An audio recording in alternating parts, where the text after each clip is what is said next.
This is Mary Mocha. Mari Mocha.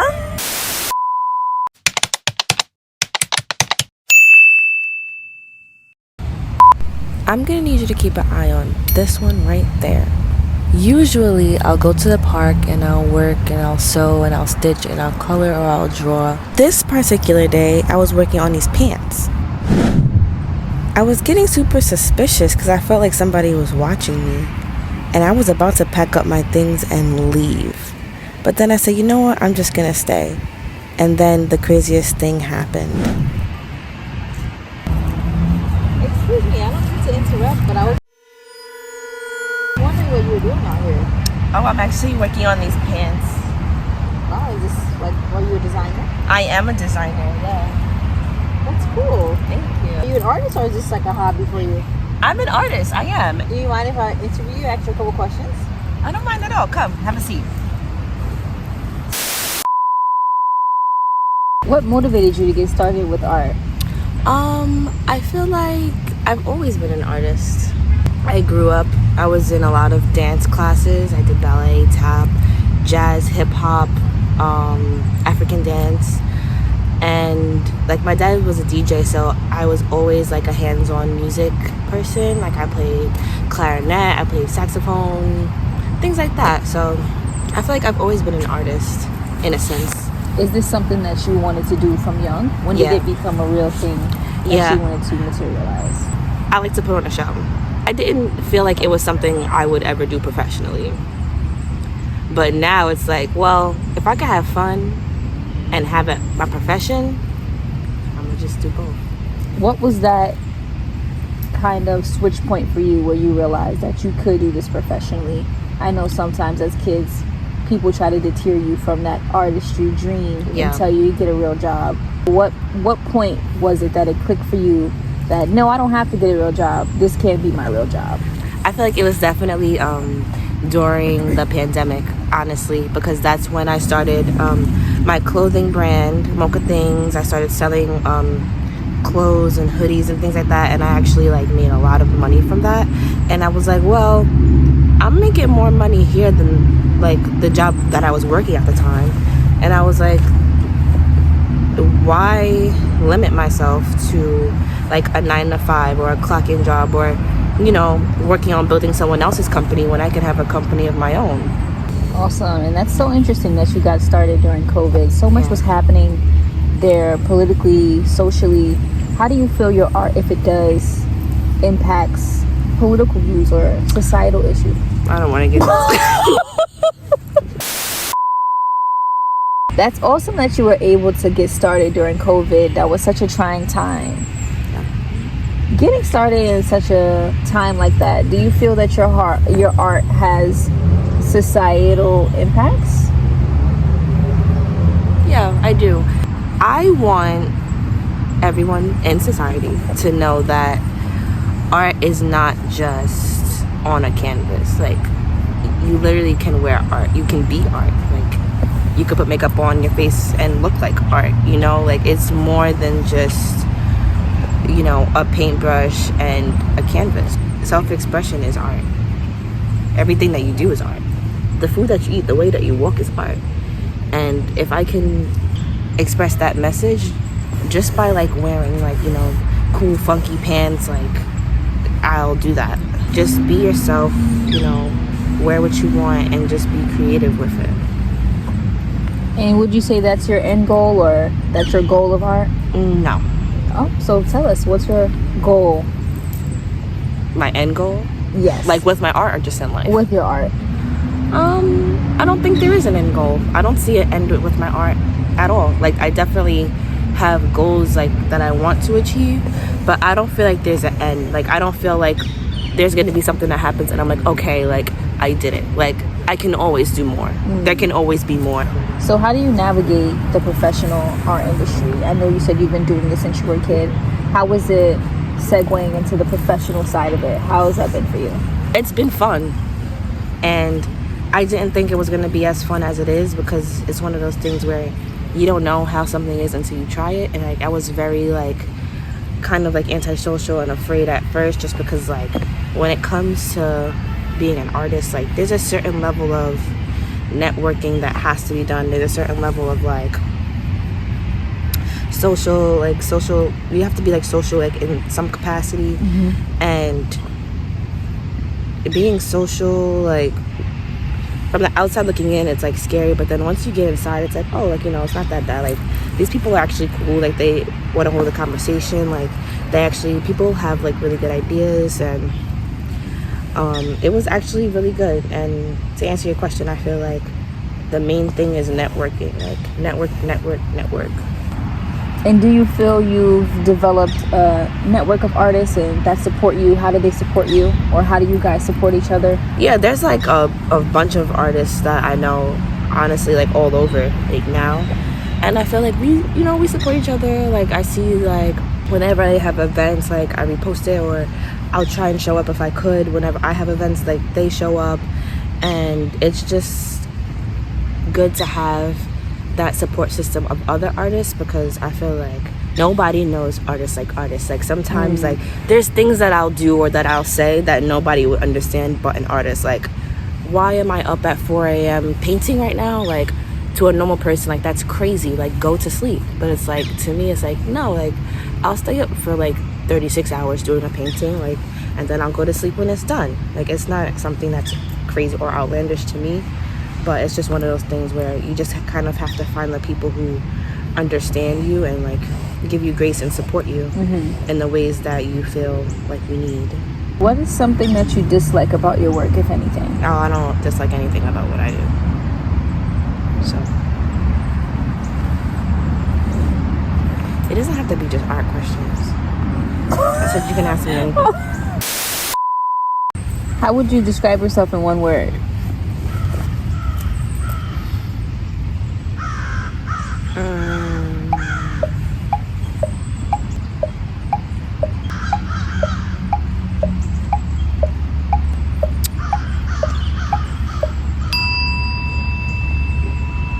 How would I describe myself in one word?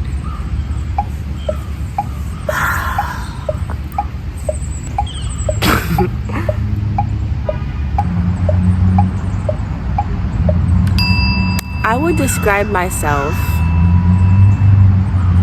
as, I would just say free. What's your definition of success? How do you define success? Reaching a goal. Setting a goal and reaching it. Whether my goal for the day was to do laundry and I do it, that's a successful day. The idea of success, like, for me, like, sometimes it's measured by money. Like, oh, I made this much money today, okay, off my art, alright, that's lit. Even if I sell a sticker, it's like a successful day for me, because it's like people actually like with my art so much so that they want to spend their hard-earned money for it. Like, people work hard for their money. What's something that's you're holding on to that's holding you back? I feel like I hold myself back in a lot of ways, just because, like, I definitely feel like I have a fear of failure, but then I also have a fear of success. It's kind of strange. So it's like, okay, it's just like, oh my gosh, I really want to do this thing, but what if I do it wrong? But then it's like, okay, I'm gonna just do it. And then I'm like, oh my gosh, what if it's so good, a great thing, and then everybody's looking at me? Like, I feel like I'm still trying to learn how to take a compliment, because, like, a lot of the times, like, people would, like, tell me all these things, I'll just be like this. Like, I'm not being, like, rude or a bitch. Like, it kind of makes me feel a little uncomfortable. I don't feel like it's necessarily holding me back, but I definitely feel like it's something that I have to get comfortable with. So how do you navigate through failure? Or when something doesn't go as quote unquote planned? Yeah. Honestly, I don't feel like I've ever failed. Okay, i.e. as something didn't go as planned, as it wasn't your goal. Okay, but then it just like ended up going in a different direction. It's something that took a complete different direction. Right. I kind of like to look at things like everything happens for a reason and how it's supposed to. Everybody I meet, like, I'm supposed to meet them. Everybody who's not in my life anymore, they're not in my life because they're not supposed to be. And I kind of had to just learn to take everything with a grain of salt. There was somebody who was in my life, they're not anymore. However, like, you know, I was upset. But now outside looking in, it's kind of like, well, had this person been in my life still, everything that I've accomplished, I don't think it would have happened.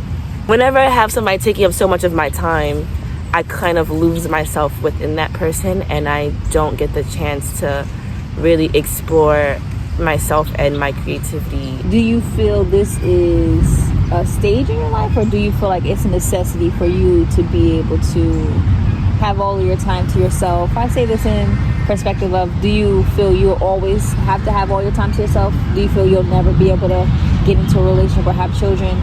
As far as kids go, no. I don't plan on having kids anytime soon. As far as relationships go, I definitely feel like I'm very transparent now with like everybody. Well, I don't want to, well, with the people that I'm dealing with now, I'm very transparent in the sense of like, listen, I come first, my art comes first, you know, my friends come first, my family, like all of this, like all the things that I genuinely love and care about, it comes before this, whatever we have going on. Like, I can't. I'm sorry to interrupt. Is this the beginning, or is this all Listen, you're number 9. You're 9th on the list. Then we can end this right here, because what the she said, my friends come first, the grass comes first, my park time first, sunset first, food first, gym damn first. Straight. That's a bag. So to answer your question, I definitely feel like I'm transparent. Like, I definitely make time for the people who I want to make time for, but it's like, I'm not willing to compromise my time to myself for anyone else. I can't do it again. Now or ever? Oh, no. Like, this is just like, okay. Right now. Okay. I mean, of course, like, when you get into a relationship, there's a level of compromise and understanding that has to happen, because, you know, they have a life, so do I. Like, they have things going on, and so do I. But I feel like right now I'm in a point where I'm not willing to compromise, and that's okay. It's okay to be selfish, and I feel like a lot of people forget that. So, I definitely feel like right now it's important for me to have my time to myself. I feel very much content with myself. Like, you know, being a part of other people's energy is not always like the best thing for me, just because people drain me a lot.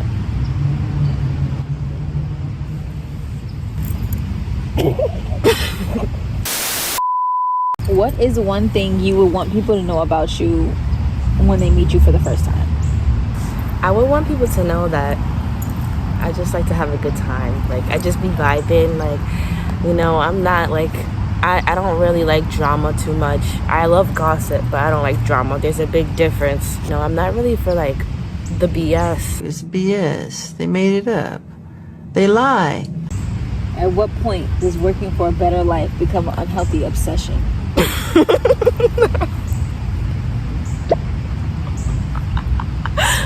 I feel like if you're working towards a better life, it's not unhealthy. Like, a lot of people should do it. Some people, it does become an unhealthy obsession because they can have everything in the world and they just gotta have more, they gotta have more, they gotta have more. At what point do you think it gets there?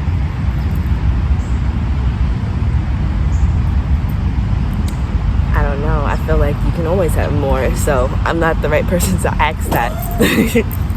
I'll definitely be on the lookout for future interviews where I sense that you're having an unhealthy obsession with success.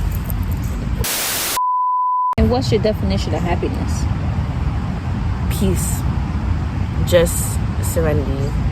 And happiness, it's a level of peace. Like, I'm happy when I'm around my friends. I'm happy when I'm around my family sometimes. When I, you know, have money brings me peace, because it's like a level of security. My friends bring me peace, it's a level of security. My family brings me peace, it's a level of security. My bed brings me peace, it's a level of security. So I definitely feel like being secure is definitely a way for me to feel not to feel my happiness, but it's a way that keeps me happy. And how do you feel when you don't have that level of security, a sense of security, you know, because sometimes life throws lemons and that security, the floor just falls from beneath you. How do you still... I cry. And then I take a shower and I kind of just, I am just grateful that no matter what life throws at me, I'm still alive at the end of the day. Sometimes you just gotta get over it. What would you say the meaning of your life is?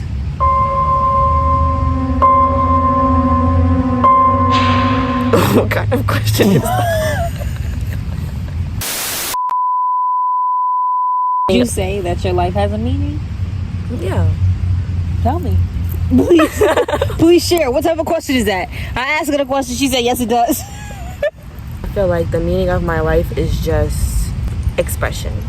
I feel like that's definitely like the common theme of my life. If I don't understand how I feel, like I'll draw something or I'll paint something and I'll try to interpret it like how I'm feeling that way.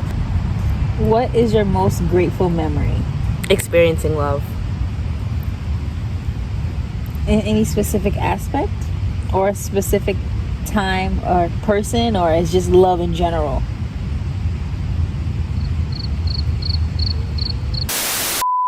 Definitely love in general.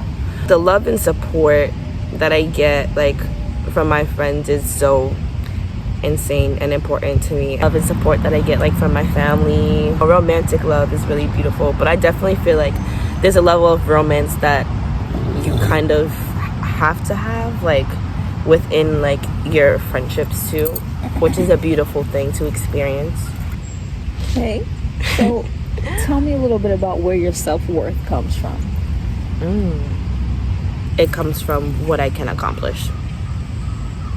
Really? Yeah, if I'm being honest, it's just like the truth. So do you think that's a bad thing? I think it can turn into.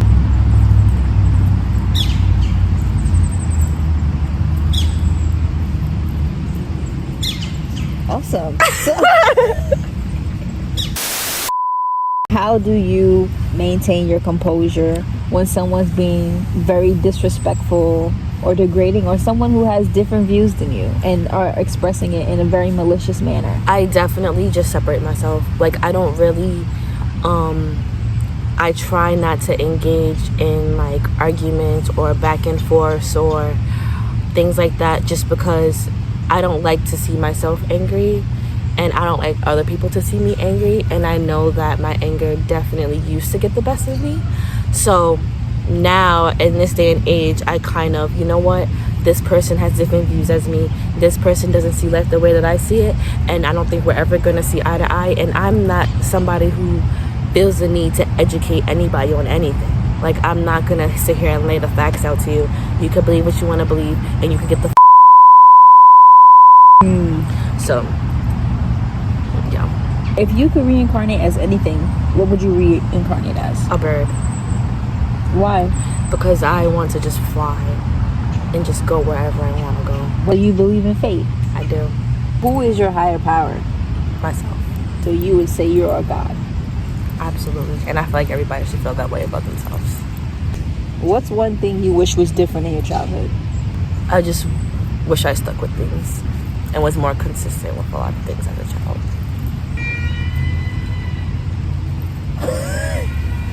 What the hell is going on in this part? People's actions determine their worth? Yes, I told you that like 10 minutes ago. No, you said yourself, so you see that for everyone. Honestly, yeah. So how do you feel about the bums on the street?